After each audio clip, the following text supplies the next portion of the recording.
The Pope's recent trip to Cameroon and Angola was one of the more awaited ones of his pontificate.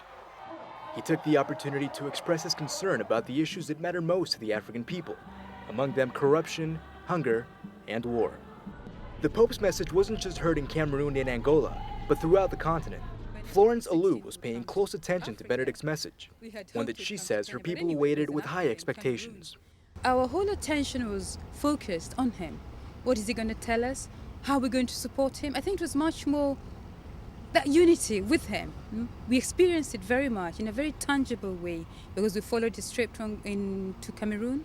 We followed his trip to Angola. We were aware of the days he was going to be in those different places until he left Africa. Oloo, Deputy Vice Chancellor at Strathmore University in Nairobi, says the Pope's message was being listened to very closely because it was one of hope for Africa's future. He spoke to us about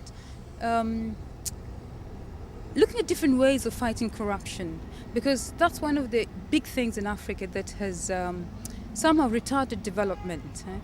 And it's something that is a challenge for us, that we have to see how do we fight corruption, not only in the government, in the private sector, in universities, in secondary schools. That's a challenge for us.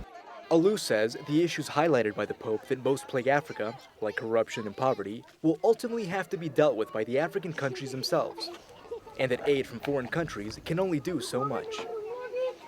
Aid is important, but aid can only help us when it comes to help us with our own solutions. Aid does not help us when they give us that aid and they tell us how to use it, how to solve our problems. It doesn't help. And then there are the issues that cannot be solved with money alone, like AIDS and the situation of women in Africa. Yes, there's some cultural values that do look down upon the woman, but we're trying to bring up the positive, the way that the woman is the center of the family, that the woman is the one that looks after the home, the woman is the one that educates the child, the woman is the one that obtains the food that's put on the table. I'm not saying men do nothing, they do something, of course, but the woman is very powerful. While aid and assistance help, she is certain that African nations will reaffirm the idea of hope by investing in a powerful tool: education. I think the salvation of African countries, of my country, Kenya, will come through education, helping people to empower themselves. And once you're empowered, you don't need somebody to come and tell you this is your problem, this is your solution.